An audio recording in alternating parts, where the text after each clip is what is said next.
샬롬. 한 달에 한 번씩 우리 성도님을 뵙게 되고 또 하나님의 말씀을 나누게 되는데, 저는 이제 이렇게 한 달에 한 번씩 나누는 말씀을 어떤 말씀으로 삼아야 될 것인가 하면서 많이 이제 생각을 해봅니다. 네, 오늘의 이제 우리 현실도 비춰보고 그러면서 이제 생각해 보면서 오늘은 우리가 읽은 본문의 말씀을 가지고 순례자의 행로라고 하는 제목으로 설교로 해야 되겠다, 은혜를 나눠야 되겠다라고 작정을 했습니다. 말씀을 통해서 피차 은혜 받는 시간 되기를 축원을 드립니다. 순례자의 행로라고 그 제목을 정한 것은 얼마 전에 우리 목사님을 통해서 여러분들이 영국의 유명한 16세기의 그런 신앙인 존 번연의 철로역정이라고 하는 것에 대해서, 책에 대해서 공부를 했을 줄로 믿습니다. 그 철로역정이란 말이 한자어입니다. 그죠? 하늘천, 로는 길로자, 하늘로 가는, 하늘을 향해서 살아가는 그런 그 역정, 이 땅 위의 그 역사, 인생의 역사, 삶, 그런 의미입니다. 근데 그게 굉장히 어려워요. 저도 중학교 때 철로 역정이라는 얘기를 들었는데 그 말이 무슨 뜻인지 몰랐어요. 또 자세히 설명은 해주셨겠지만 알아들을 귀가 없어가지고 못 알아들었어요. 철로 역정 그렇게만 알아갔었는데 뭐 철기의 얘기인가 그런 생각도 하고. 근데 철로 역정이란 그 말을 쉬운 말로 그자 순례자의 행로, 행정이라고 할까? 그것도 좀 어렵겠다. 노정이라고 할까? 그것도 좀 그렇고.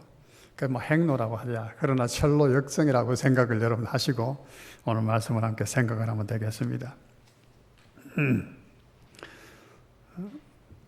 이 순례라고 하는 것은요,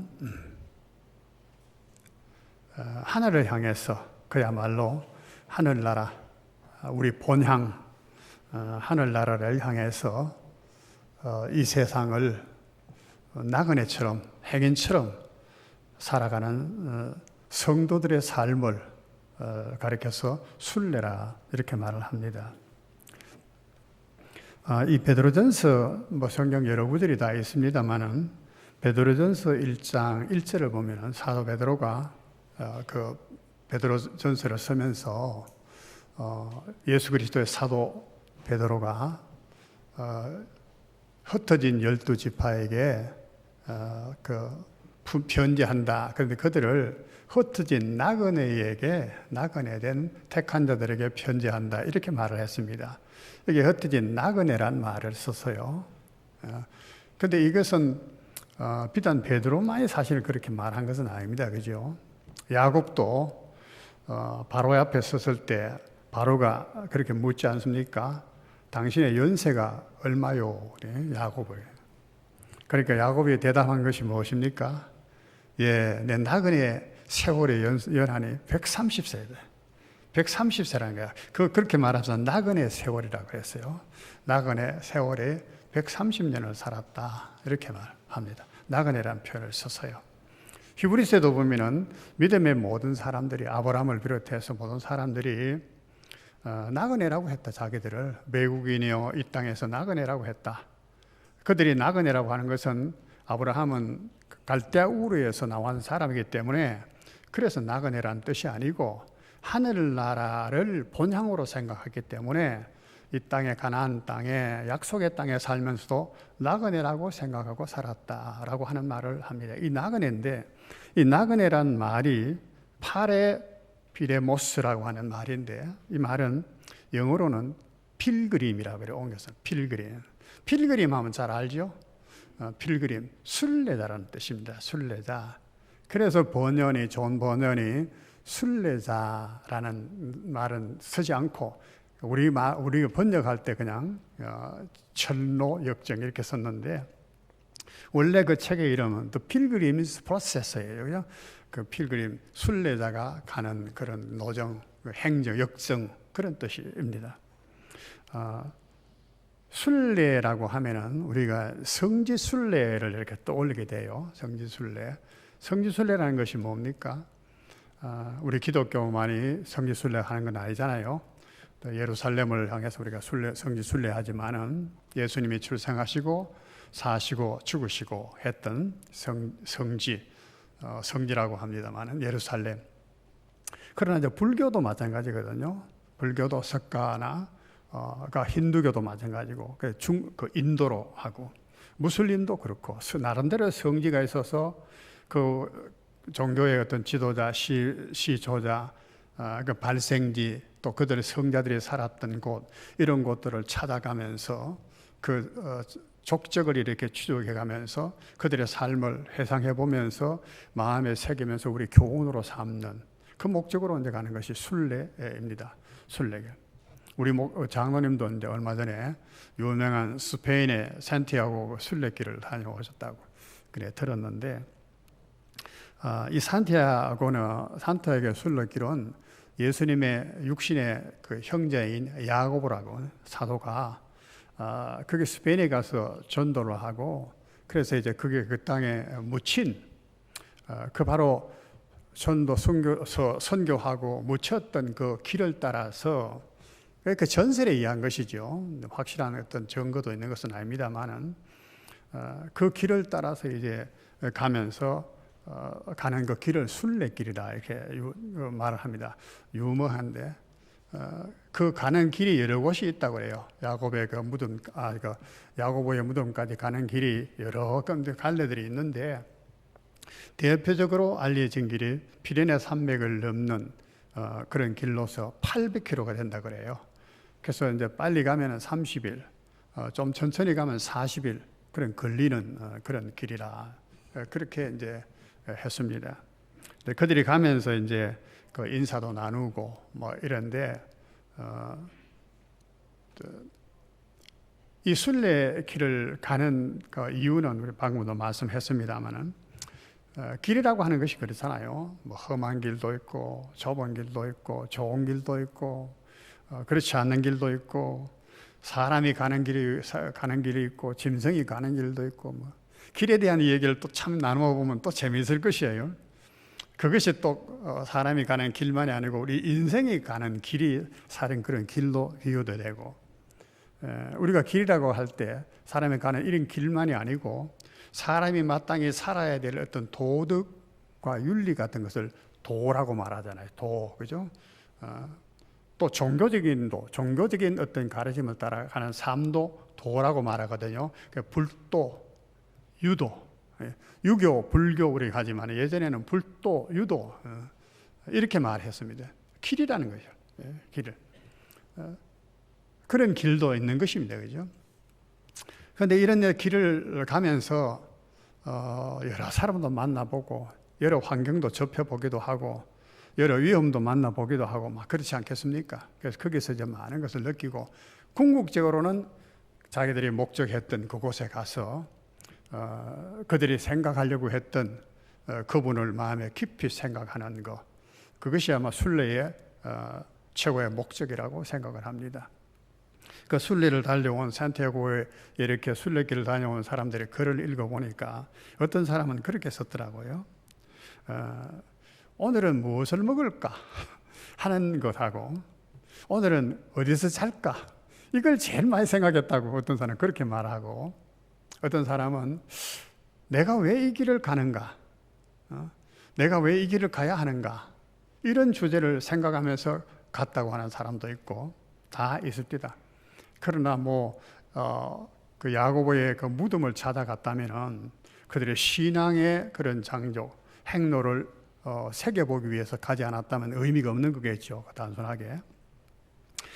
단순한 일반적인 그 순례가 아니고 여기서 말하는 것은 종교적인 순례자의 그런 행도인 것입니다.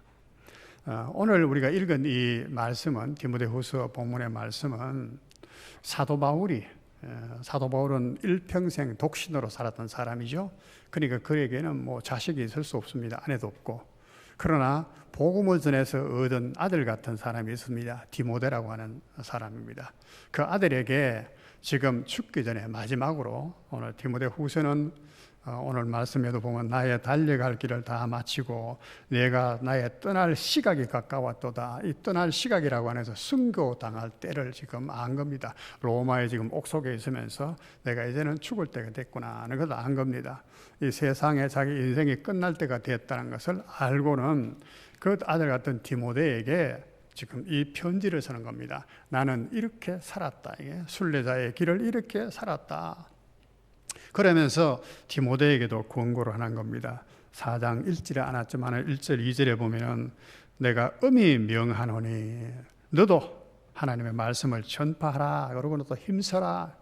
네, 디모데에게 그 말해주는 것입니다. 내가 이렇게 살았다. 나만 아니고 앞선 나그네라고 불렀던 모든 우리 선진들이 이렇게 살았다라고 하는 것을 말해주는 것입니다. 오늘 우리가 이 말씀을 생각하는 것도 그런 것입니다.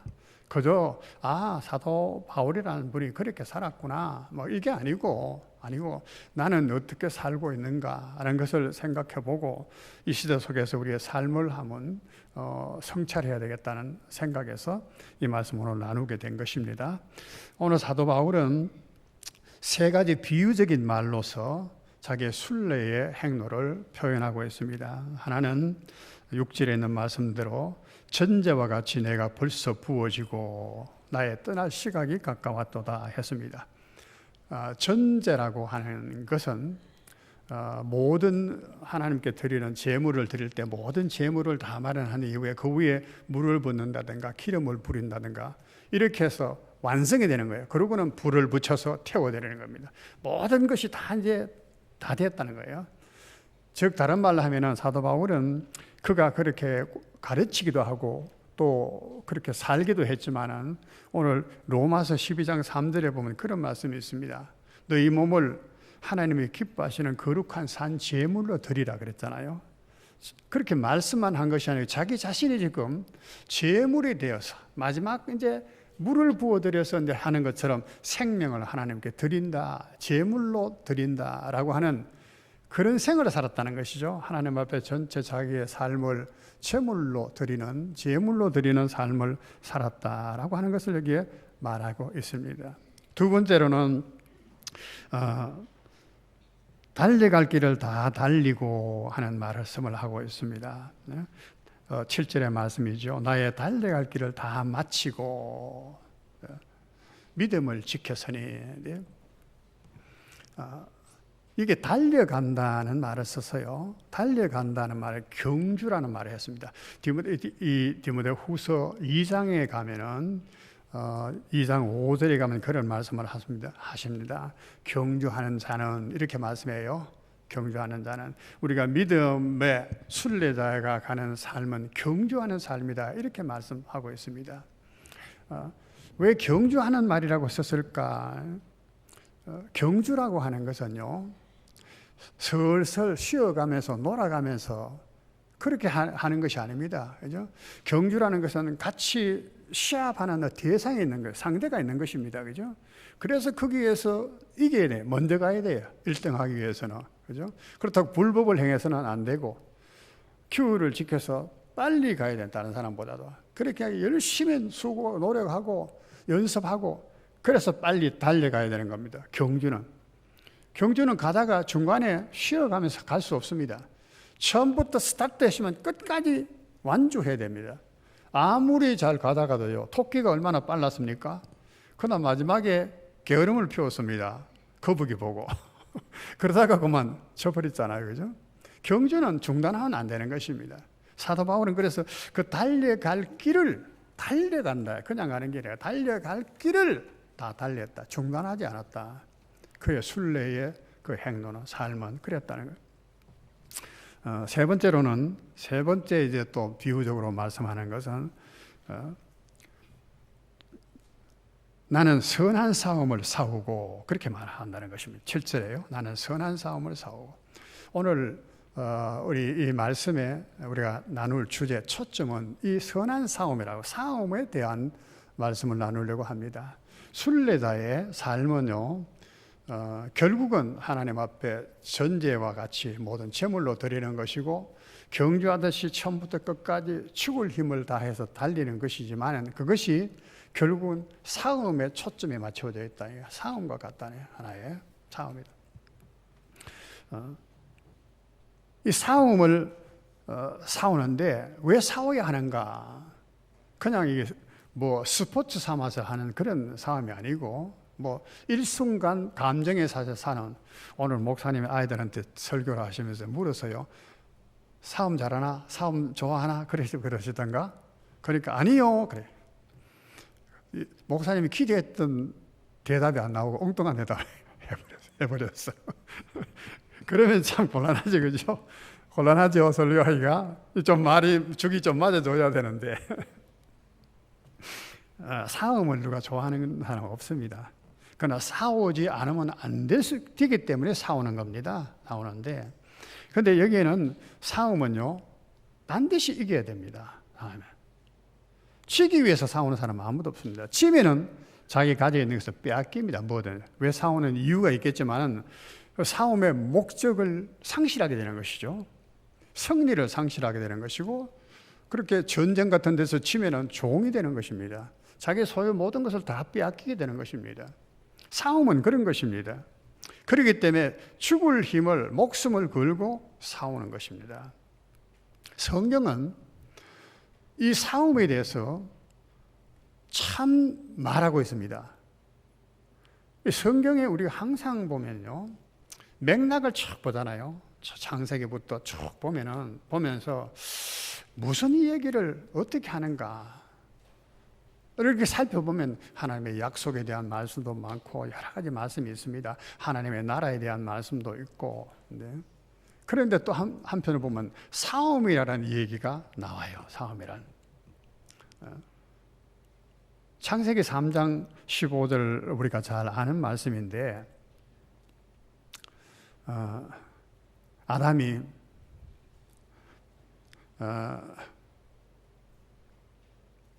뱀의 미혹에 빠져서 범죄하게 되었습니다. 그때 하나님께서 아담에게 이런 말씀을 합니다. 내가 너로 여자와 원수가 되게 하고, 뱀에게 하는 말씀입니다. 네 후손도 여자의 후손과 원수가 되게 하리니 여자의 후손은 네 머리를 상하게 할 것이요 너는 그의 발꿈치를 상하게 할 것이니라. 잘 아는 말씀이죠. 여기에 보면은 여자의 원수가 되게 하고, 내가 하나님께서 너로 뱀에게 여자의 후손과 원수가 되게 하시고, 여자의 후손 물론 그리스도를 가리킵니다마는 그리스도에 속한 모든 성도들로 포함된 것입니다. 그러니까 여기에 원수가 돼요. 원수가 돼요.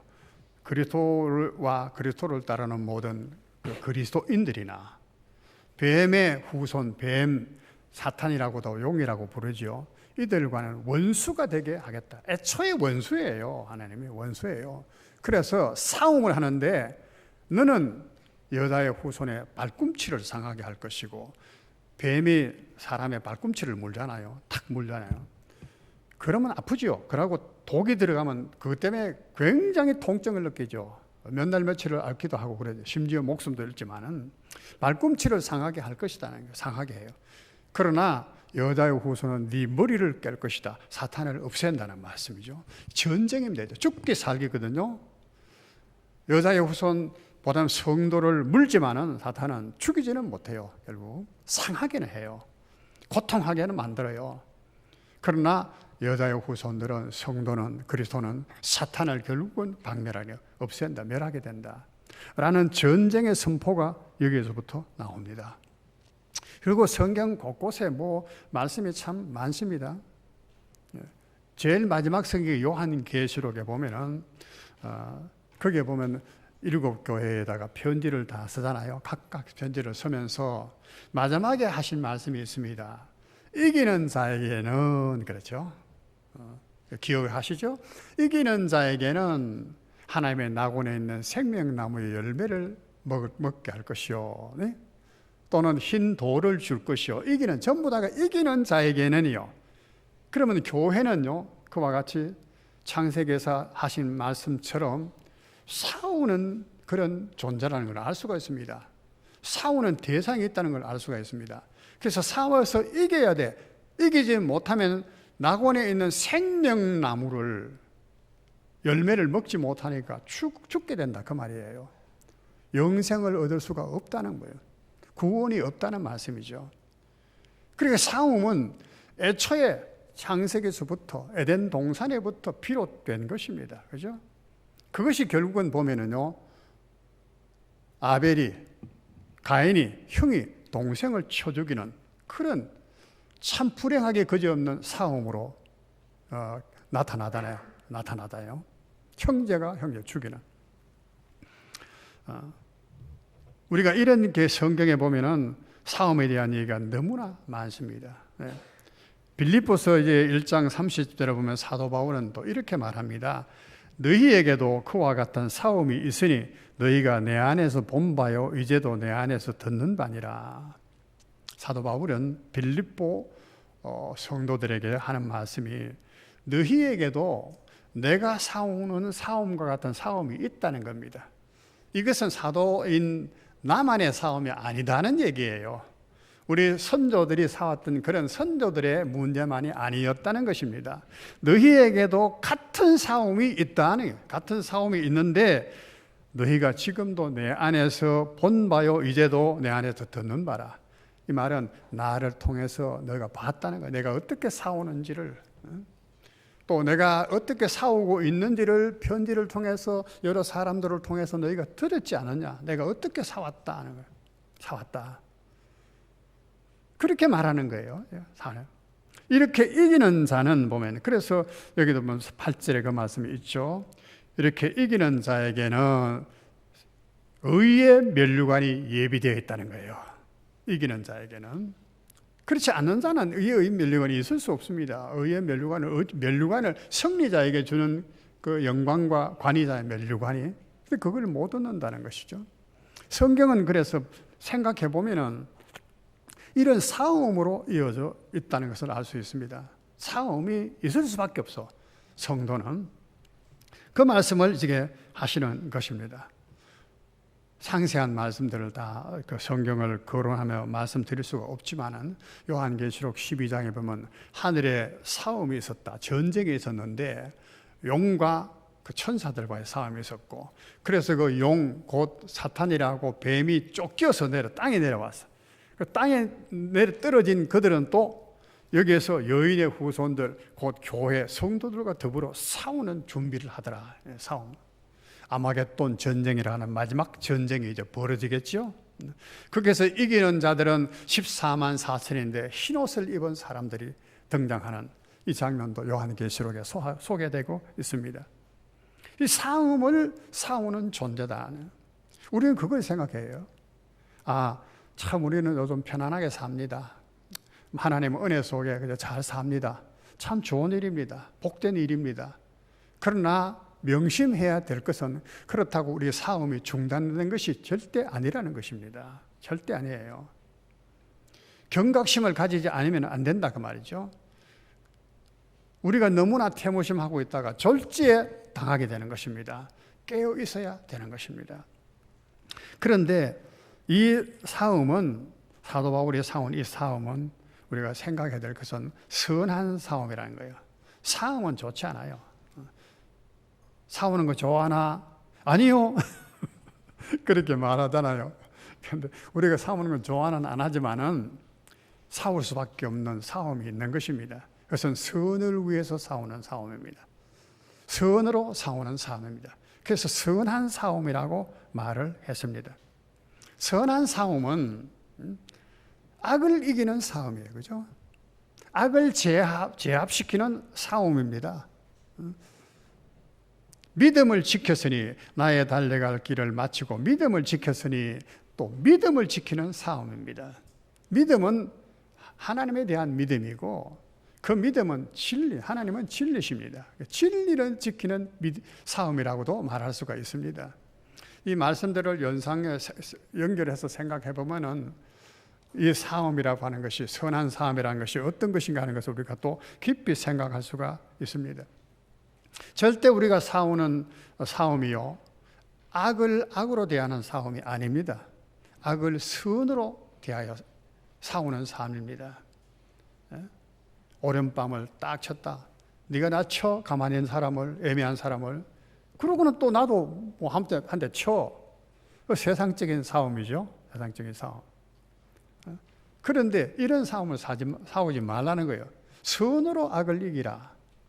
말은 참 좋은데 이게 정말로 합리적인가 이성적인가 생각해 보면은 의문이 많이 가요. 너무너무 악한 사람인데 칼을 들고 막 강도가 이제 들어왔는데 그걸 어떻게 선으로 제압할 수 있는가? 선으로 칼이나 몽둥이를 들고 그보다 더 강한 권총을 들고 총을 들고 대항해야 되지 않겠나? 그래야 내 생명을 보존하지 않겠는가?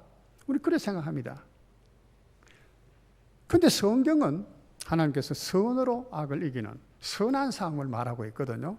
세상 사람은 도저히 이해하지 못하고 믿음이 적은 사람도 작은 사람도 잘 이해하지 못하는 겁니다.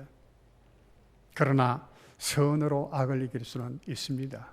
이길 수가 있습니다. 이걸 우리가 알아야 되는 거예요. 아니에요.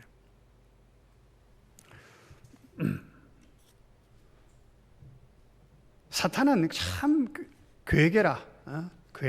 괴계를 서는 종자라서 우리가 선을 우리에게 악을 행해서 우리가 악으로서 그걸 대항할 수 있도록 그렇게 유도를 해요. 만들기도 해요. 그래서 우리를 악하게 만들어가는 거예요. 악하게. 악을 대할 때도 우리는 항상 선으로 대해야 되는 것인데 그 진리를 나름대로 조금씩은 우리가 다 맛을 봤지 않아요. 그죠? 나름대로는. 마치 다윗이 골리앗과의 싸움과 같습니다. 골리앗은 정말 수많은 전쟁에서 장수로 소문난 그런 군장입니다. 그 다윗은 일개 소년에 불과합니다. 근데 물맷돌을 들고 갔어요. 물맷돌을. 그러니까 골리앗만이 아니고 모든 사람이 비웃었겠죠. 제가 참 어리니까 철도 없구나. 물맷돌을 가지고 어떻게 저 장수를 대적하려고 나가는가. 다들 그렇게 생각하지 않겠습니까? 저거는 있을 수 없고 꼽다시 죽었다. 그랬을 것입니다. 그런데 결과는 의외의 결과가 나타났습니다. 골리앗이 죽었습니다. 골리앗이. 근데 그 싸움의 비결이 뭐냐 하면은 너는 칼과 단창을 가지고 나오지만 골리앗 나는 만군의 여호와의 이름으로 나간다는 것이죠. 이게 굉장히 약해 보이는 것 같은데 강했다는 거예요. 우리는 그런 예들을 많이 볼 수가 있습니다. 선으로 악을 이겨야 돼요. 그게 선한 싸움입니다. 이 선한 싸움을 싸워가는 것이에요. 악한 사람들에게요. 악한 사람에게 70번에 7번이라도 용서해주는 바보 같은 짓이 어디 있습니까? 근데 그게 먹혀 들어간다니까요. 그게 완전하게 그 사람을 이기는 방법이에요. 이기는 지혜인 것이에요. 우리에는 우리 싸울 때 싸움이 있다고 하면 싸우는 그 대적이 있을 것입니다. 뭐라고 싸우느냐예요. 어떻게 싸워야 되는가? 그 싸우는 대적을 알아야 돼요. 손자병법에 뭐 그런 말을 우리가 하도 들어서 잘 알잖아요. 손자병법을 다 우리가 알지도 못하지만은 지피지기는 백전백승이다. 자기를 알고 상대방을 알 때, 내가 싸우려고 하는 상대방을 내가 알 때에 그렇게 싸우면은 백전백승한다. 100번 싸워도 100번 이긴다. 상대방이 이만한 기술이 있고 이만한 힘이 있고 그러니까 나를 딱 비추어 보는 겁니다. 나는 거기에 이길 수 있겠는가 없겠는가? 또 나는 어떤 기술을 거기에서 감히 해야 되겠는가? 어떻게 훈련을 해야 되겠는가? 이래 준비해서 딱 싸움을 했을 때 이기는 거지. 상대방이 얼마만 힘을 가지고 있는데 기술을 가지고 있는지도 모르고 내 자신이 또 얼마만 존재가 되는지도 모르고 무택 들고 달려들었다가는 판판이 실패하는 것이죠. 싸움에는 그런 것이죠. 마찬가지로 우리가 싸움에 있어서도 우리의 대적이 누구고 그 대적이 어떻게 우리에게 싸움을 거는지를 잘 분석을 할 줄 알아야 돼. 그런데 우리는 그 대적이 누구며 또 그들이 사용하는 방법이 어떤지도 잘 알지 못하는 것입니다. 그래서 성경은 그것을 우리에게 다 가르쳐 주셔요. 성경은 참 하나님 말씀은 그래서 우리가 귀히 여겨야 되는 말씀입니다. 첫째로는 우리의 대적은 사탄이요 마귀라고 불리고 또 성경에는 때때로 용이라고 비교하는 존재입니다. 사탄, 마귀, 용 하나이죠. 결국은 하나님의 대적자요 우리 사람의 대적자입니다. 모든 악의 근원입니다. 모든 악의 근원. 아담을 타락시키고 인류를 죄 가운데 빠뜨린 그 원흉이 바로 사탄입니다. 이 사탄을 우리가 대적하는 거란 말이죠. 엄청난 우리 대적자입니까? 사탄을 본 적도 없는데 우리 중에 본 적이나 있습니까? 그런데 그가 구사하는 어떤 방법들, 전술 방법들 우리가 잘 알 수나 있겠습니까? 없습니다, 전혀. 그런데 어떻게 싸우겠습니까? 어쨌든 우리는 우리 대적이 사탄이라는 것을 알아야 돼요. 항상 이게 제일 먼저예요. 사탄. 우리 순례자 하늘나라를 향해서 가는, 하나님을 향해서 살아가는 우리는 이 땅에서 필연적으로 싸움을 싸울 수밖에 없는데 그 대적이 사탄이라는 거예요. 보이지 않는 영적인 존재입니다. 사탄. 두 번째로는요, 우리 자신입니다. 우리 자신이라 정확하게 말하면 우리의 부패한 죄성입니다. 우리는 죄로 말미암아 타락했기 때문에 우리 안에 부패성이 있어요. 하나님의 형상을 잃어버려서 우리 안에는 부패한 것이 있어요. 그것은 여러 가지죠. 지정이 모든 면이 다 부패했는데 그 부패성이 이루 말할 수가 없습니다. 그래서 우리가 기독교의 5대, 칼빈의 5대 교리를 보면 철저한 완전한 타락이라고 하면 완전히 타락됐다는 거야. 선이 우리 안에는 하나도 없다는 거야. 속에서 나오는 모든 것이 악한 것이라는 거예요. 악한 것이는. 그것을 우리는 한마디로 정욕이라고 이렇게 표현을 합니다. 정욕. 눈에 보이는 안목의 정욕, 이 세상의 욕심, 이 세상의 자랑, 이런 것들. 이 정욕이 우리의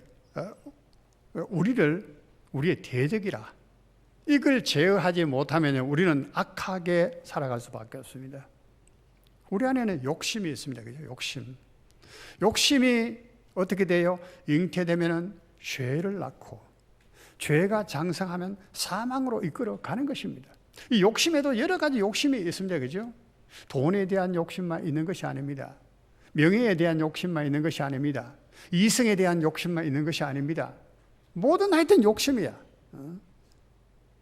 그래서 살인하지 말라, 간음하지 말라, 도둑질 하지 말라, 거짓 증인하지 말라. 이 모든 말씀의 근본으로 따져 보면은 욕심이라고 하는 것이 그 속에 있는 것입니다. 거짓말하는 거, 누구누구에게서 거짓 증언하는 거, 왜 거짓 증언하겠습니까? 뭔가 자기의 이익을 챙기려고 거짓말 해주는 겁니다. 재판장에 가서도 거짓말 위증을 해주는 겁니다. 그 속에 욕심이 있는 것입니다. 욕심이 없으면은 그게 없어요. 이 욕심이 있으니까 죄에 끌려가는 겁니다. 죄가 점점 자라게 되면 사망으로 결국은 떨어지게 되는 것입니다. 이 정욕을 제어하지 못하면 안 돼요. 그래서 이 정욕에 대한 그 제어에 대한 성경에 말이 너무 많죠. 누가복음 시작을 보면 어떤 부자가 재물을 많이 쌓아두고 내 영혼아 먹고 편안히 즐기자 이렇게 예수님이 하신 말씀이 이 어리석은 자야, 네 오늘 밤 네 영혼을 하나님 불러가실 텐데 그 쌓아놓은 것이 누구시 되겠냐. 우리 생명이 재물의 소유에 넉넉한 데 있지 않다는 거예요. 그런데 그것을 모른다고 말이에요. 그게 인생이 모르는 거예요. 그러니까 한사코 그것이 우리들에게 뭔가가 되는 것처럼 우리를 자꾸 유혹하고 우리를 죄의 타락으로 사망으로 끌고 가는 거예요. 이 죄의 정욕이 우리에게서 이것이 우리의 싸움의 대상입니다. 사도 바울은 그래서 날마다 나를 친다, 나를 친다. 내가 교만하지 않도록 하나님께서 그래서 내 몸에 가시를 주셨다 이런 말씀도 하시고 그렇잖아요. 오라 나는 곤고한 사람이다. 누가 이 사망의 몸에서 나를 구원하랴. 이 사망의 몸이라는 것은 우리 육신적인 이걸 말하는 거고 부패한 인간생, 죄성 그걸 말하는 것입니다. 다윗도 범죄한 이후에 그랬잖아요. 그렇게 말하잖아요. 하나님이여 내가 모태에서부터 죄악 중에 출생하였습니다. 자, 그거는 처절한 고백입니다. 나는 태어날 때부터 근본적으로 죄악한 자다, 그 말이에요. 내가 모태에서 죄 중에서 잉태했는데 내가 무슨 내게 선한 것을 기대하십니까? 나의 죄를 용서해 주십시오. 다윗의 기도가 그런 기도거든요. 그런데 이 부패성을요, 즐기는 사람이 많아요. 죄인들은 다 즐겨요. 이걸 사오려고 하지 않아요. 우리 다 즐겨하지 않아요? 죄의 낙을 즐기려고 하지 않아요? 어떤 면 자랑하려고 하지 않아요? 그런 것들을. 그런 거 가지고 사람들 앞에 위세를 세우려고 하잖아요. 그래서 예수님을 시험한 사탄이 시험한 것도 보면 바로 그런 거예요. 돌을 떡덩이가 되게 하라. 높은 곳에서 뛰어내려봐라. 그럼 무슨 사람이 너를 우러러 볼 것이다. 너는 이적을 행하는 놀라운 사람으로 칭송받을 것이다. 내게 절하면 세계의 모든 네가 보는 이 세상을 다 줄 것이다. 그것이 하나님 없는 그것이 무슨 의미가 있겠습니까? 육신으로 다 사는 인생, 나그네의 길에서 그것이 필요할지 몰라도 나그네의 생을 마칠 때는 그 아무런 도움이 안 되는 겁니다. 도움이 안 돼요. 그런데도 이 정욕이라는 것은 얼마나 무섭게 우리를 얽어맨다는 거예요. 우리를 하늘나라 가는, 하나님을 향해 가는 거룩한 그런 길을 방해하는 것입니다. 세 번째로는 세상이 바로 우리의 원수, 대적이 될 수가 있다는 것입니다. 왜 세상이 그러냐 하면은 세상은 어둠의 세력, 곧 사탄의 권세하에 있기 때문에 이 사탄이 그들을 속여가지고 자기 수하에 두어요. 그래 죄악을 자꾸 부추기면서 죄를 짓도록 만들어 자기를 따라오도록 만들어 사람의 자기 속에 부패한 정욕이 있는 데다가 사탄의 그런 꾀임에 빠져서 결국은 그들이 사탄과 같은 악을 행하게 되는 것입니다. 그러니까 우리 하나님의 백성들, 하늘을 향해 살아가는 우리들은 그들을 대적하여 싸우지 않을 수가 없는 것이에요. 문제는 이런 원수가 네 가족이리라 예수님께서 말씀하셨어요. 마태복음 10장 36절에. 세상 사람들이 어떻겠습니까? 근데 이 원수가 집안 식구다 이렇게 말했어요. 아, 무서운 말씀 아니에요? 집안 식구가 원수가 된다는 거예요. 그러니까 가인이 아벨을 쳐 죽였죠. 레위가 그러한 그 우상 숭배하는 자들을 자기 형제들 동족이잖아요. 동족 쳐 죽였잖아요. 레위인들이 보면 성경에. 너희 원수가 너희 가족이다. 가족이다. 무서운 말입니다. 예수님께서는 그렇게 말씀하셨습니다. 내가 세상에 화평을 주러 온 줄로 생각하느냐? 마태복음 역시 아니 화평이 아니요 금을 주러 왔다. 아니 이 참 말씀들을 잘못 생각하면은 예수님은 에이렌의 평화, 축복, 평화, 뭐 자유 이런 것을 주시러 오셨는데 금을 주러 오셨다니까 평화를 아니요 금을 주러 왔다니까 성경을 전체적으로 이해를 못하면 여기에 모순이라고 말하는 겁니다. 예수님이 어떨 때는 금을 주러 왔다고 말씀하시고 어떨 때는 세상에 평화를 주러 오셨다고 말씀하시고 어느 게냐 도대체. 이해가 되나요 여러분? 이게 신앙인들은 이게 이해가 돼야 돼요. 평화롭지만 가정 안에도 가정에 평화가 이루어져야 됩니다. 그러나 거기에 악이 있으면 평화가 이루어질 수 없습니다. 그런데 그 악을 제거하는 데는 가족이라도 사랑하는 가족이라도 제거해야 된다는 거예요. 그래야 그게 진정한 평화가 오는 겁니다. 예수님은 이런 평화를 주기 위해서 가족 중에서도 죄악된 자를 원수로 취급하고 그것을 금을 주어서 그를 쳐내게 만드신다는 의미예요. 이 연결이 안 되면 예수님이 마치 모순되는 얘기를 하는 것처럼 들리게 됩니다. 우리의 원수는 하여튼 그것입니다. 그죠? 원수는 보이지 않는 그 사탄이 원흉입니다. 모든 것의 뿌리입니다. 악의 뿌리입니다. 그 다음에 우리 속에 있는 부패한 타락으로 한 부패한 정욕입니다. 셋째는 이 세상입니다. 어둠의 세력하에 놓여있는 이 세상이요. 정사와 권세들과 통치자들과 그렇게 말했잖아요. 그들이 다 원수들이 되는 겁니다.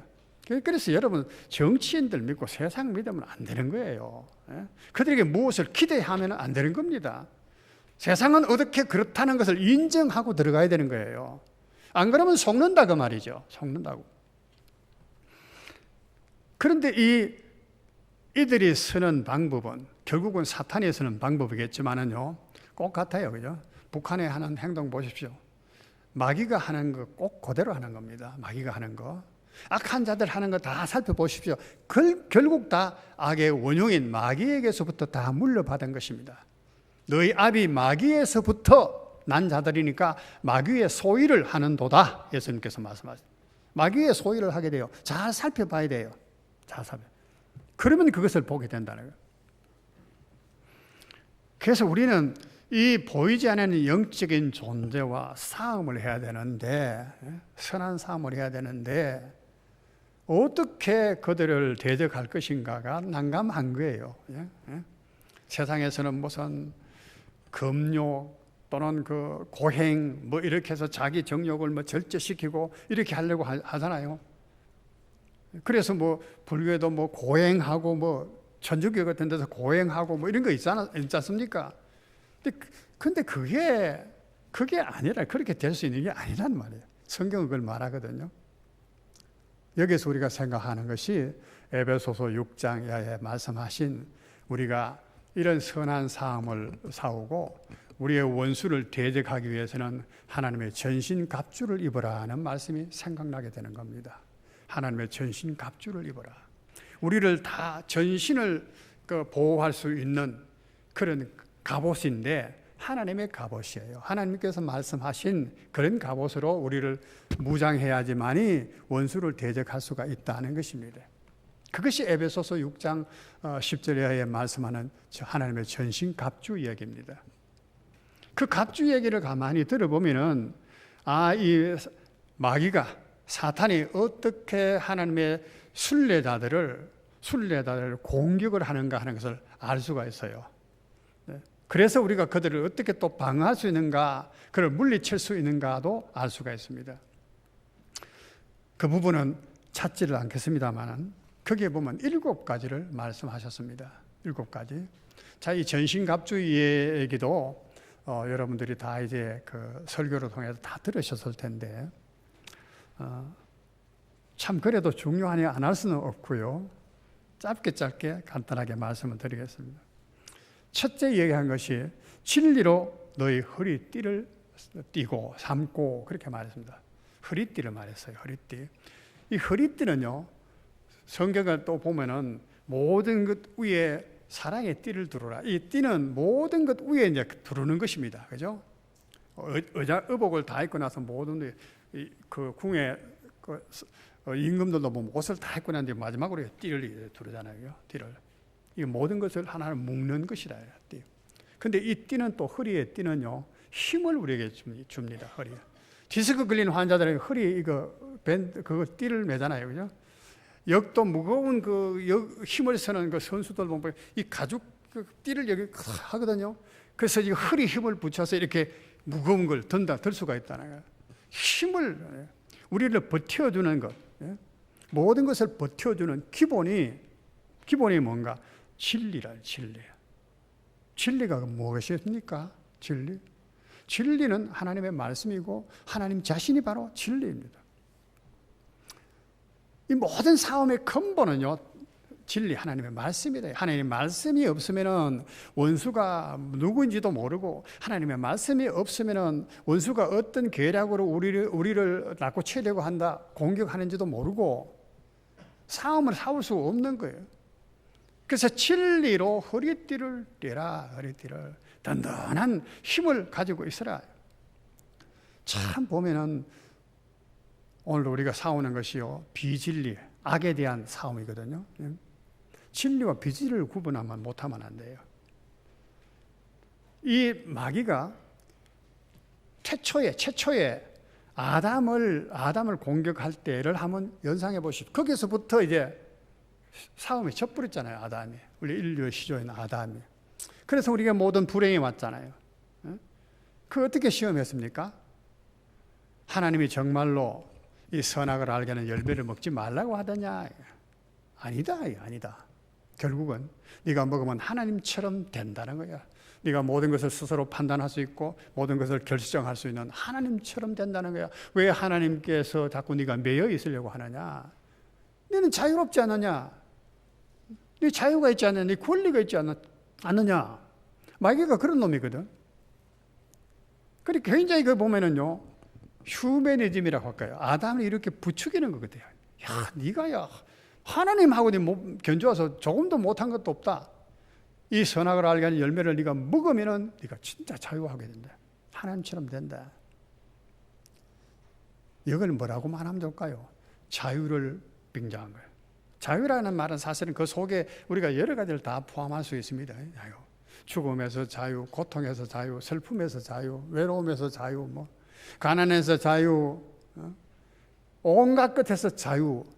이 진짜 자유거든요. 자유. 이 자유, 성경은 우리에게, 그리스도께서 우리에게 자유를 주시려고 자유케 하셨으니 다시는 종의 멍에를 매지 말라. 갈라디아서 그런 말씀이 있잖아요. 자유라는 말을 썼습니다. 자유. 그 속에 다 포함되어 있다고 해도 과언이 아니에요. 이 자유는 진정한 구원인 것입니다. 참 자유합니까? 죽음에서 참 자유합니까? 근심에서 참 자유합니까? 질병과 모든 근심, 걱정, 고통에서 자유하십니까? 그 사람은 완전 자유한 사람입니다. 근데 이 자유는 사람이 없거든요. 누구도 이제 완전한 자유를 가지고 있는 사람이 없습니다. 사탄은 지금 말하는 겁니다. 하나님이 먹지 말라. 왜 하나님이 너를 얽어매는데? 너는 인권도 있고 자유도 있는데 왜 그게 매여야 되느냐? 자유해라, 자유해라. 굉장히 좋은 소리처럼 들립니다. 요즘도 그 자유를 많이 말하잖아요. 이 정부에서 자유, 자유, 인권, 인권. 잘 살펴보셔야 돼요, 인권. 그 자유가 진정한 자유였나요? 먹으면은 죽는다. 그 후에 죽는다는 것은 말하지 않아. 죽는다. 그 결과는 어떻게 된다는 말 안 해요. 우리는 여러 가지 삶 속에서 그렇게 불평할 때가 많아요. 하나님, 왜 내가 이 고통을 당하고 어려움을 당하는데 하나님 말씀해 주시지 않습니까? 나타나서 지금 이 우리나라의 형편을 보시고 역사하지 않습니까? 이 죄악한 것을 좀 처분하시고 진리가 서도록 좀 안 하십니까? 교회의 기도를 듣지 않으십니까? 하나님 왜 잠잠히 계십니까? 욥도 그런 고백을 했고 그렇게 하나님께 부르짖고 수많은 성도들이 고통 가운데 부르짖었어요. 그러면서 어떨 때는 왜 하나님은 인간을 속박합니까? 뭐 하지 마라, 뭐 하지 마라, 뭐 하지 마라 하고 자꾸 얽어맵니까? 우리가 자유롭게 좀 살도록 내버려 두십시오. 이렇게 말을 해요. 어느 것을 따라야 될까, 하나님은? 하나님, 우리가 죄의 낙이 좋습니다. 다 이렇게 즐겁게 사는 게 좋은데 좀 내버려 두십시오. 살인하지 마라, 가정하지 마라, 도둑질하지 말라 이러지 마시고. 그런데 우리는 이 자유와 진정한 자유를 이해도 못하고 하나님의 얽어맨다 하는 억압이라고 하는 그 율법을 이해를 못하니까 그렇게 돼요. 그런 우리는 잘못된 생각을 참 많이 합니다. 하나님이 왜 선악과를 만들으셨나? 그러면서 먹지 말라 그렇게 말씀하시면 억압하는가? 이렇게 말합니다. 사랑과 공의, 사랑해라. 그러나 죄에 대해서는 버려라. 이게 참 이해가 안 되거든요. 간단히 이렇게 말하니까 그런 거지만 우리 삶에 진짜 생각해 보면 그렇거든요. 가나안바다 잡아와서 예수님을 시험한 사람들의 질문이 그겁니다. 율법에는 이런 자를 죽이라고 했습니다. 당신은 뭐라고 말하겠습니까? 예수님 대답은 너희 중에 죄 없는 자가 먼저 돌을 들어 치라. 치라는 말인지 치지 말라는 말인지. 너희 중에 죄 없는 자가 먼저 돌을 들어 치라. 그러니까 아무도 못 쳤어. 아무도 못 쳤어. 예수님이 말장난한 겁니까? 어떻게 아주 애매모호한 말로 그들의 날카로운 질문을 피해 간 것입니까? 가해사의 것은 가해사에게, 하나님 것은 하나님께 바치라. 똑같은 의미 말이에요. 너희 중에 죄 없는 자가, 죄가 없으면은, 죄가 없는 사람이라면 가나 만드는 돌로 쳐도 괜찮다라고 하는 자유함을 누리는 거예요. 다른 말로 하면은 하나님이 아니시고는요, 하나님의 그런 마음을 모르고는, 하나님을 모르고는 이게 조화가 안 되는 겁니다. 사랑과 공의, 조화가 안 돼요. 항상 인간은 어떨 때는 사랑 쪽으로 치우쳤다가 자기 가족, 좋아하는 사람에게는 사랑 쪽으로 치우치고, 그렇지 않은 사람은 공의 쪽을 내세워 치우치는 거예요. 조화가 안 되는 거예요. 예수님의 십자가도 마찬가지잖아요. 우리 인류를 하나님이 사랑으로 용서하시면 되는데 왜 아들을 십자가에 못 박아야 되는가? 그 십자가를 이해하는 것은 곧 하나님의 공의와 사랑을 동시에 이해하는 것이고, 하나님께서 왜 선악과 나무를 만들으셨는지, 그러고 먹지 말라고 하신지도 이해하게 되는 거예요. 하나님을 모르면은요, 안 돼. 다른 말로 하면 진리를 모르면은, 진리는 이성 머리로 이해하는 것이 아닙니다. 진리의 하나님을 알게 될 때에 비로소 우리는 알게 되면, 하나님 감사합니다. 내게 고통을 주신 것도 하나님 감사합니다. 내게 잠잠히 계신 것도 감사합니다. 나를 하지 말라 간섭하시고 때로는 매를 때리는 것도 감사합니다. 이해가 되는 게 그게 이해가 돼요. 구제하라 이 공산주의를 만들어서 강제로 나누어서 주는, 그렇게 되는 것이 아니에요. 자발적으로 하나님을 알기 때문에, 하나님의 마음을 가지기 때문에 내 가진 것을 하나님께 주신 것인 줄 알고 가난한 사람에게 나누어 줄 수 있는 이 공산화, 하나님의 공산화는 하나님을 알기 전에는 불가능한 것이에요. 그런데 사탄은 항상 이것, 진리를 말하면서 사실은 거기에 독을 섞어놨어. 자유를 말하면서 거기에 독을 섞어놨어. 인권을 말하면서 거기에 독을 섞어놨어. 거기에 우리 그리스도인들도 몰라가지고 얼마나 휘말리는지 몰라. 그런지 몰라요. 정부가 잘못합니다. 나도 언젠가는 말씀했지만은 막 데모해서 대통령 끌어내리라, 개새끼 어떻고. 그리스도인은 그래서는 안 된다는 거예요. 하나님 그걸 원치 않아요. 그것은 선한 싸움이 아닌 것입니다. 악을 대하는 싸움이 아닌 것입니다. 진리적인 싸움이 아닌 것입니다. 그러니까 역사가 나타나지 않는 거예요. 선으로서 악을 이기는 진리를 알 때예요. 진리는 항상 중요합니다. 진리를 알지니 진리가 너희를 자유하게 하리라. 너무나 귀한 말씀입니다. 진리를 알면은요, 우리는 자유합니다. 고통 가운데서도 참 감사합니다. 편안을 느껴요. 슬픔 가운데서도 안식을 누리게 돼요. 진리를 알지니 진리가 너희를 자유케 하리라. 다른 말로 바꿔서 하나님을 알면은 하나님이 너를 자유케 하리라. 아멘입니까? 이거는요, 하나님을 알기 전에는 절대 머리로는 그런가 하지만은 몰라요. 선으로 악을 이기라, 좋은 말이라는 건 알면서도 그렇게 싸울 수 절대 없습니다. 절대 없습니다. 왜냐하면 싸움은 여호와께 속한 것이다. 내가 싸우는, 내가 이기는 것이 아니라 내 힘으로 여호와께서 싸우는 것이기 때문에 나는 여호와가 기뻐하시는 진리를 지키면은 하나님께서 싸워 주시는 것입니다. 그렇게 싸우는 것이지, 내가 싸우려고 하니까 그게 악을 악으로 대하여 싸우게 되는 것입니다. 하나님을 알면 하나님의 전쟁은 여호와께 속한 것이니,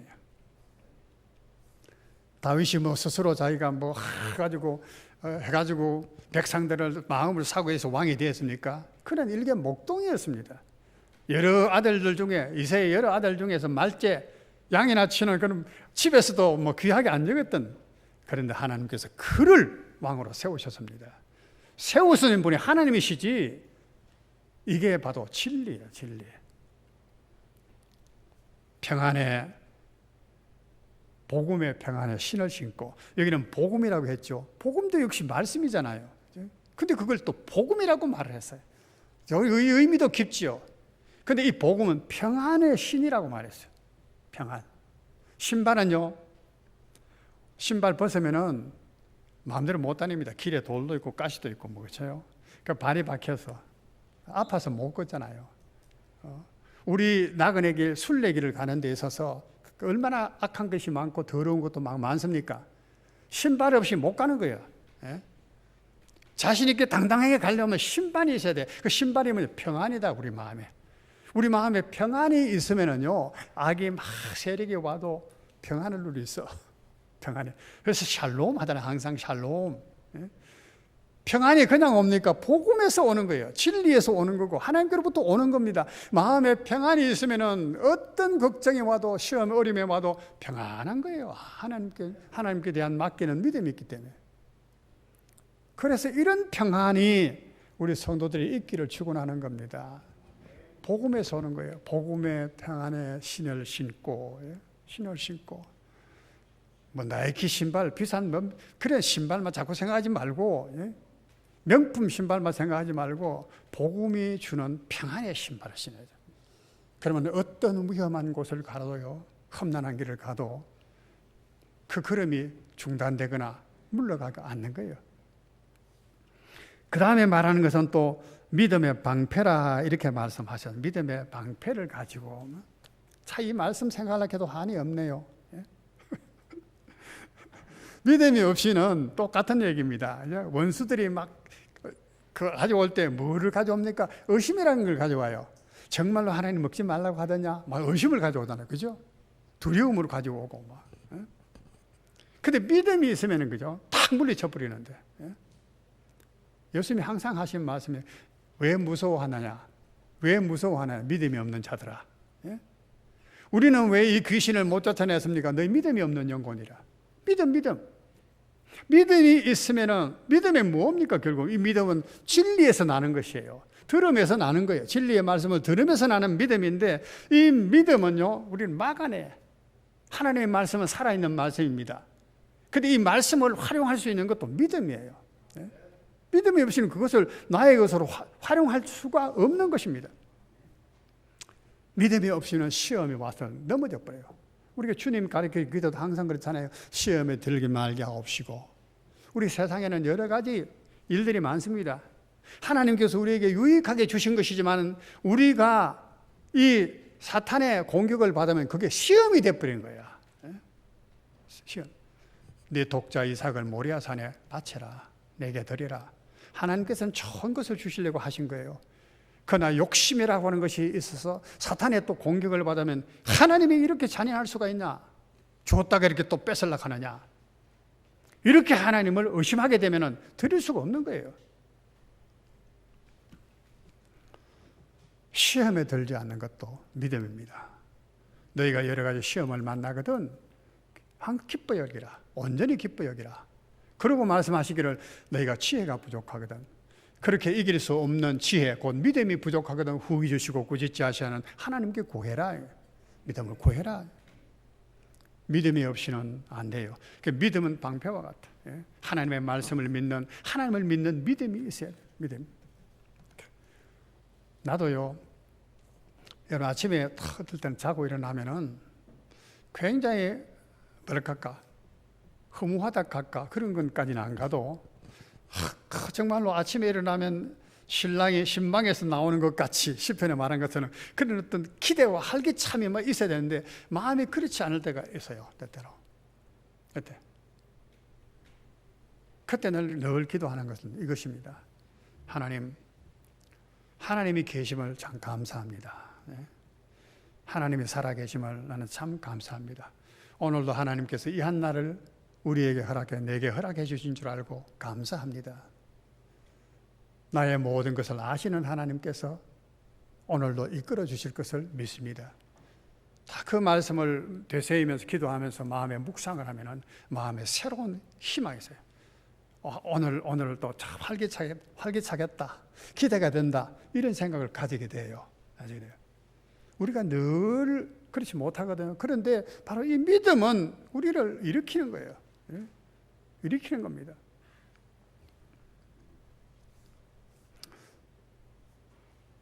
그 다음에 구원의 투구를 쓰고, 그래, 구원의 투구. 우리 사람은요, 우리 순례자가 그렇게 선한 싸움을 싸우고 달려가는 경주를 하고 자기의 그 삶을 제물로 드리는 이런 순교자의 행로를 가는 삶의 목적이 무엇입니까? 믿음의 결국은 영혼의 구원이라고 하셨듯이 구원입니다. 구원. 여기서 말씀하셨잖아요. 8절에 이제 후로는 나를 위하여 의의 면류관이 예비되었으므로, 하나님께서 주실 하늘나라의 그 면류관, 본향에서 누릴 그 영광, 이것이 우리의 투구야. 이것이 끊어져 버리면 우리가 목을 잃어버린 것과 똑같아요.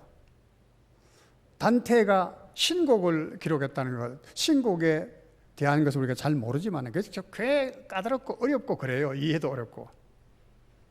그런데 지옥의 천국과 지옥편인데, 지옥을 딱 갔을 때 지옥의 문에 딱 이름이 글자가 묵게 써 있는데, 이곳으로 들어가는 자는 모든 소망을 버릴지니라, 이렇게 기록되어 있다고 그랬잖아요. 그죠? 모든 소망. 그 말은 소망이 없다는 겁니다. 지옥에는 내일에 대한 소망이 없다는 거예요. 오늘은 고통스러워도, 오늘은 힘들어도, 오늘은 병 때문에 내가 아파해도, 오늘 가난해서 내가 어려워도 내일은 좀 낫겠지, 내일은 쥐구멍에도 볕들일 날이 있겠지 라고 하는 이 자그마한 소망 때문에 사람은 살아가는 거예요. 소망. 근데 이 소망이 없으면은 먹고 마시고 살자 그거지요. 순례길을 갈 수가 절대 없는 겁니다. 이후로는 누굽니까? 언제입니까? 죽고 난 이후에, 순교를 당한, 죽임을 당한 이후에는 자기를 위해서 하나님이 준비한 의의 면류관이 있다는 거예요. 그것은 이 땅의 그것과 좋게 비교할 수 없다는 거예요. 어느 곳에서 사도 바울은 똑같이 말합니다. 좋게 비교할 수 없는 그 면류관이 있기 때문에 그것이 구원의 투구다. 든든히 내 머리 사상을 지켜주는 투구가 같다는 거예요.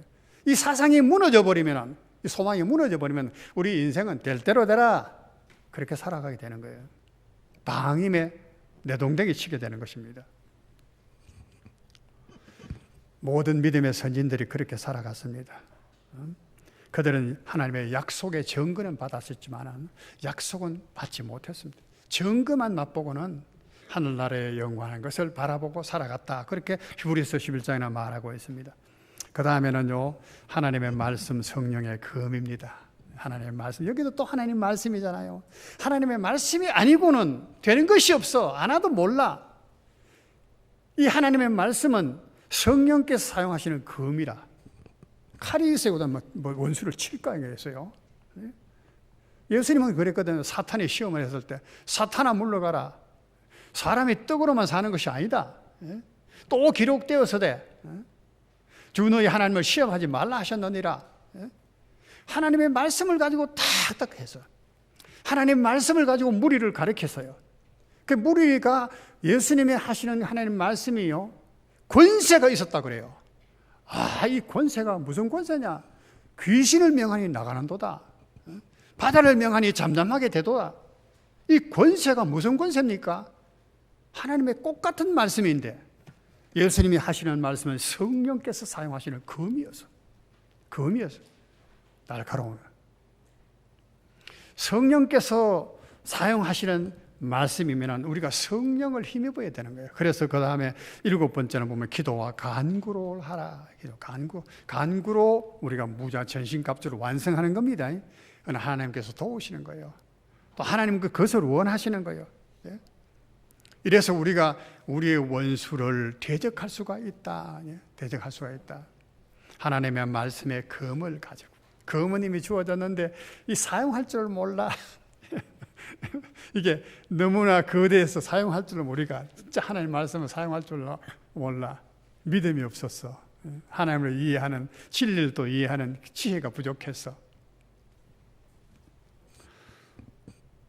본문에는 그런 말씀이 없지만은 우리가 이 세상을, 우리 원수 대적을 대적하는 방법은 또한 복음을 전파하는 것입니다. 4장 1절 2절에서 디모데에게 말하다. 디모데에게 지금 이 이야기하는 이유가 뭡니까? 나와 같은 순례자의 길을 행하라. 이거. 순례자의 행로를 가라는 거예요. 그것이 바로 엄히 명한다. 너도 이렇게 가라는 거예요. 그것이 복음을 전하는 일입니다. 복음 전하는 일. 우리 자녀에게도 복음을 전해. 앉았을 때나 길에 행할 때나 자꾸 진리에 대해서 가르쳐야 돼. 하나님에 대해서 가르쳐야 돼. 하나님이 어떠신 분인가를 가르쳐야 돼.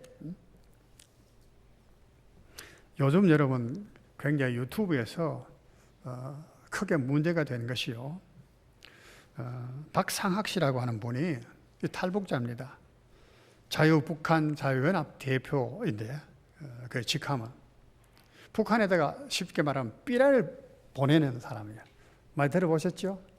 그 이제 비닐 봉투에다가 공기를 투입해가지고 거기다 이제 북한에 삐라를 넣어가 1달러짜리도 넣고 이렇게 해가지고 유튜브 뭐 이렇게 해서 날려 보내는 게 바람 방향을 봐서 북한 쪽에 날아가도록.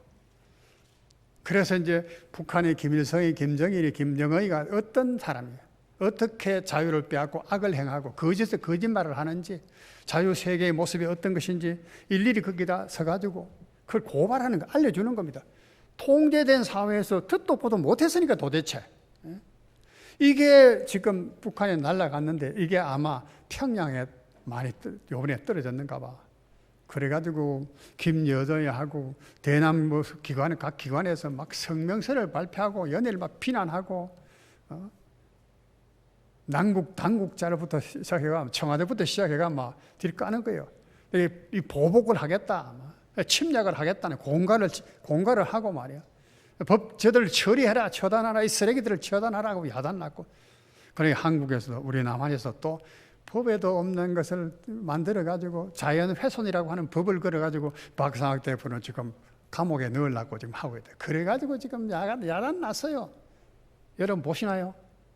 MBC, KBS 이런 데서는 보도도 안 되는 겁니다. 유튜브에서 나온 거예요. 해외에서 또 야단 났어. 해외에서. 대한민국이 자유주의라 하더니 자유가 하나도 아니다. 인권을 뭐 내세운다 하고 하더니만은 동성애나 조장시키고 하는 것이 그게 인권이냐? 북한에서 탈북자들을 해가지고 강제로 해가 뭐 판문점을 해가 압송시키가 말이야. 눈도 가리고 이래가지고 이게 어떻게 인권의 나라, 자유가 있는 나라냐? 언론을 전부 다 통제, 재갈 먹이고 판사들도 그 압력에 눌려서 그 엉터리로 재판을 하고 말이야. 마땅히 해야 될 그런 조사도 검찰에서는 제대로 하지 않고 경찰은 아예 그렇지도 않고 국민의 대표로 뽑아나는 국회도 마찬가지고 사회로 부정 개표라고 했다고 하는데 야당인데도 거기에 대해서 한마디 지금 반응도 안 하고 아니다고 절대 아니라고 오히려 두둔하고 앉았다. 국민의 대표로 하는 야당이. 참 나도 보면서 그런 거 들으면서 참 한국에 소망이 있겠나 하는 생각이에요. 소망이 있겠나. 그런 생각을 해요. 어쨌든 간에 이 박상학 씨가 삐라를 남겨놓으니까 야단 난 거야. 북한에 막 뒤집어졌어. 그리고 북한 주민들이 이제 뭐 그런 소식들을 대략 요즘은 듣고 이렇게 하긴 하지만은 그런 걸 직접 보고 듣고 뭐 평양은 철저히 통제된 도시인데 그래 놓으니까 막 야단 났다는 거야. 그래서 그런 그걸 발표를 하고 위협을 하고 그랬는데 비난을 했는데 이걸 보면서 우리가요 원수를 대적하는 비진리 악을 대적하는 데 있어서는 진리를 전파하는 거 이게 강력한 힘이라는 것입니다. 세상을 우리가 대하여 싸울 때 악과 거짓을 대하여 싸울 때 진리를 말씀해야 돼요. 우리가 총선 앞두고도부터 시작해서 뭐 데모도 많이 하고 교인들이 많이 나가서 뭐 광화문에 모여서 하기도 하고 그랬지 않습니까? 그거 필요하지요. 그런데 나는 그런 생각을 늘 했어요. 거기에서 무슨 뭐 대통령 이름 불러가면서 그 개새끼니 어떤 사람이 어떠니 뭐니 끄집어내려야 돼. 뭐 쳐죽여라 어떠라. 이런 얘기가 아니고 그들의 잘못된 악들, 거짓된 것들을 낱낱이 고발하고 그것을 찔러줘야 돼. 회개하라. 천국이 가까웠느니라. 세례요한이 그랬잖아요. 회개하라. 그걸 일러주면은 하나님께서 역사를 하실 것인데 우리 성도들도 스스로 우리가 잘못 살았구나 할 텐데 그 부분은 이 얘기 안 하고 상대방에 대해서만 욕을 해. 그러면 우리도 똑같은 악한 사람이 되는 거예요. 사탄은 그렇게 만들어요. 우리를 악하게 만들어. 그것은 절대 선한 싸움이 아닌 것입니다. 우리의 원수를 대적하는 데 있어서는 진리를 전파하는 것, 진리를 전파하는 것. 진리를 내가 지킬 뿐만 아니고 진리를 전파하는 것이 굉장히 중요하다는 것이에요. 오늘 이 시대에 정말로 우리가 성찰해야 돼요. 우리나라가 이 대한민국을 하나님께서 어떻게 세운 나라인데 오늘 이런 현실을 하나님께서 왜 이렇게 허락하셨을까요? 박근혜 대통령 재판부터 시작해가지고 그때부터 지금까지 내리말이에요. 얼마나 그리스도인들이 고민을 많이 하고 나라를 걱정 많이 했는지 몰라. 해외에서는 더 많은 사람들이 고민을 하고 걱정을 해. 그런데도 하나님께서 잠잠하시잖아요. 왜 그럴까? 왜 그럴까? 그러면서 우리는 다짐을 해봅니다. 하나님은 다 알고 계신다. 거기서 우리가 힘을 얻지만은 우리가 생각해야 될 것은 우리는 이럴 때에 진리 위에 세워야 된다. 선한 싸움을 싸울 각오를 깊이 해야 된다는 것이죠. 선한 싸움을 싸울 각오를 해야 된다. 우리 마음에 한번 새기시기를 간절히 바랍니다. 스페인의 그 산디에고의 그 순례자들이 순례의 그 길을 부엔 까미노라고 한대요. 부엔 까미노. 이 스페인의 말인데 부엔이라는 말은 좋다는 말이고 까미노라는 말은 길이란 말. 좋은 길 이런 뜻이에요. 순례의 길을 가는 길이 좋은 길이라는 뜻이겠죠. 그러면서 이제 그 길을 가는 사람들끼리 인사하는 말이 부엔 까미노래요. 맞나요, 장로님? 스페인 발음으로는 어떤지 몰라도 어쨌든 부엔 까미노래. 까미노. 희망이다 이거예요. 순례하는 목적이 있으니까 그 가는 길은 좋은 길이고 그렇게 가는 당신은 참 희망이 있는 좋은 길을 가고 있습니다. 그런 뜻이겠죠. 부엔 까미노. 우리는 그리스도인들이 샬롬 하지 않아요? 샬롬. 오늘은 부엔 까미노 여러분 한번 인사를 하고 있었습니다. 우리는 좋은 길, 순례길을 하늘 본향을 향해 가는 순례길을 가는 사람입니다. 좋은 길을 가실 수 있기를 축원드립니다. 부엔 까미노. 기도드리겠습니다.